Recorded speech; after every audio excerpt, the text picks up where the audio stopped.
effect, here you can see that whenever a substance undergoes combustion, there are some suspended particles that collapse through those materials. So that was also very important observation we made while making this tutorial. So let's get started with that effect.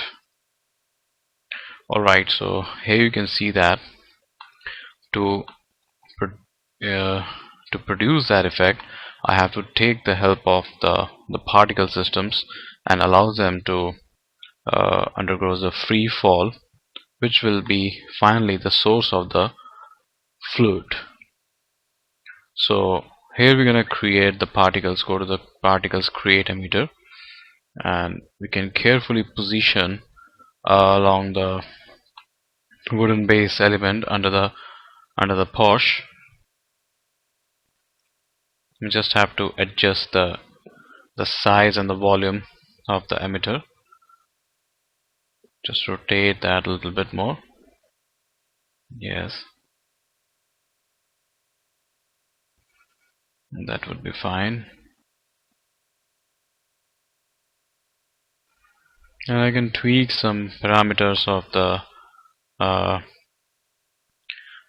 particle emitter. Like I just don't want to use the away from the center. Let's say along axis I give to 2, so that they just jump upwards and then falls down under the impact of the gravity. So what I'm gonna do is that I'm just gonna use a very low rate so that these particles shouldn't be, fall in a bigger number. Okay, so this time they are going in upward directions. I'm gonna go to the outliner, select the particles and hit the gravity so that I can make the free fall of the particles. Okay, that's fine. Definitely I can change the particle type to spherical. Let's say we hit the spheres and dip down the size to approximately 0.180. Here you can see that these particles are falling on the floor. Let's play the timeline. Yeah, that's fine. We're going to select the particle system and make this surface to make collide. Okay, that's fine. Now just gonna select the geoconnector node and dip down the resilience, so that just don't want the bigger bounces of these particle system. Okay, that's fine. Now what I'm gonna do next is to create a fluid container. I'm gonna carefully position it along the base side area by adjusting the resolution to 60 with an initial startup. Size I'm gonna reduce to 8 to 15 to 8 again, and I'm just gonna position that properly. Yes, that is fine. And go to the contents method, set the fuel and temperature to dynamic again. In the display section, dip down the slice per voxel to 1 and boundary draw to the bounding box. Alright, go to the dynamic simulation and set the high detail solve to all grids. Under solver quality, extend to 25. The simulation rate should be set to 1.5 to 1.25 according to your own artistic decision. I'm going to use the auto resize again. Max resolution set to 350 and resize margin set to 6 in that case. Now go to the content detail section. Under the density, I want the buoyancy should be 0, but to reduce the in order to end the buoyancy, I have to use the dissipation parameter, set that to 2, and in the velocity I'll set the swirl approximately to 5. At this time I'm gonna use the turbulence. Maybe I can use the turbulence field also, that depends totally up to you. Let's go to the 0.25 and I'm gonna use a high frequency of 0.5. Under the temperature, which is extremely important parameter, I'm gonna use the temperature scale remains to, let's say, 2, and buoyancy should be set that to 5. The dissipation should be set to 6. Diffusion should be set to 0. And turbulence, maybe I just want 1. Under the fuel section, I'm just going to increase the reaction speed to 1, light release to 1, and max temperature to 0. Transparency under the shading manual set to approximately 0.7 to 0.3, and edge drop off should be set to 0, with glow intensity approximately to set to 0.1. Color, I'm gonna use that to with true color and realist. Color input, set that to temperature with some little bit of bias. In the incandescence section, I just wanna push the graph towards the right hand side with some tweak of colors, set that to 0.9. Under the opacity graph, opacity input should be set to the temperature, and just gonna play around with the graph, which is quite easy, and just want to extend that. I believe so this should be fine.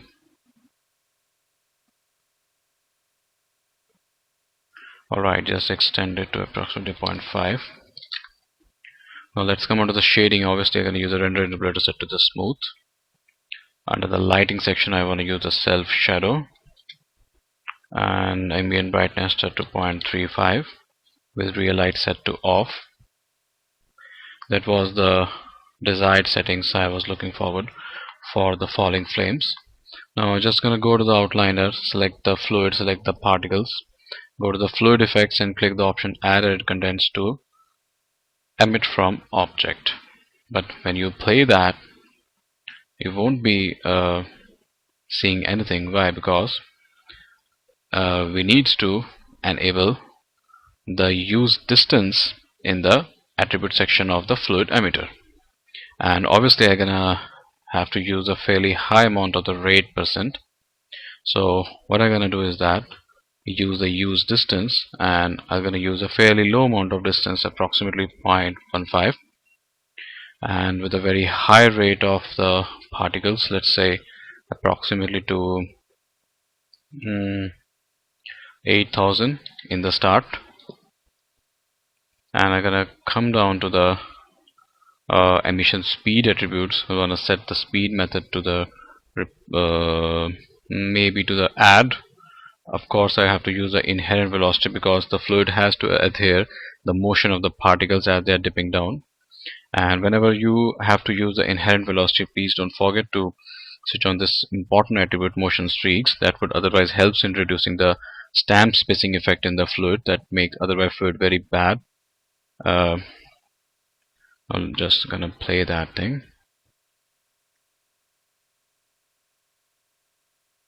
Okay, so here you can see that the particles are coming down with that effect. Now I'll just gonna tweak some more values. Let's say under the fluid shape menu, we have to adjust the boundary set to none, and in this case boundary y set to -y. And of course I have to play around with some bias settings, incandescence bias as well as opacity bias. As you can see that the color which I am getting is more towards the orange, but I have to make it a little bit more towards the yellow. Okay, that's fine, and I think so that is 0.56 should be fine. You must be comfortable with these two important attributes, input bias of the opacity as well as the incandescence. Now just gonna take a render. I think I need to increase the resolution, set that to approximately 80. I'll play that again.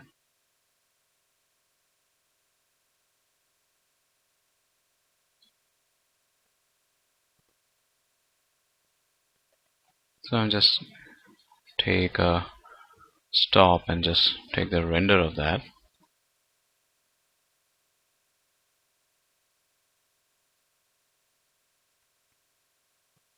Alright, that's fine. All just you need to do is that you can dip down the use distance attribute. Maybe you can set that to 0.1 also. Play that again.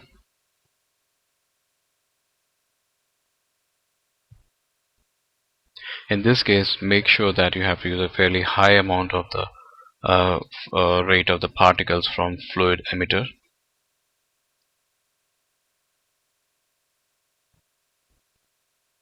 Alright, obviously we can play around with some little bit more the bias settings of the opacity as well as the incandescence.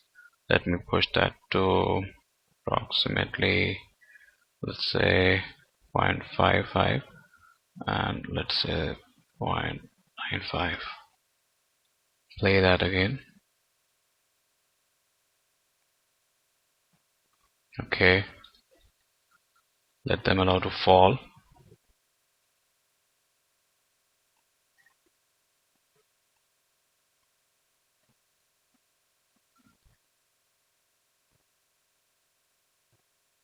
Take that render again.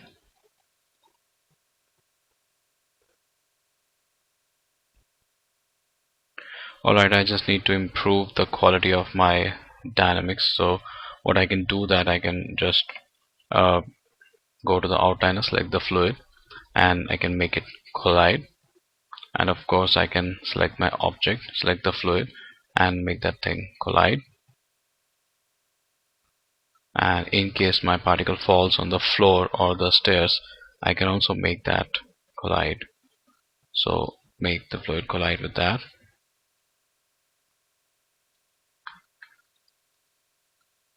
Play that one again.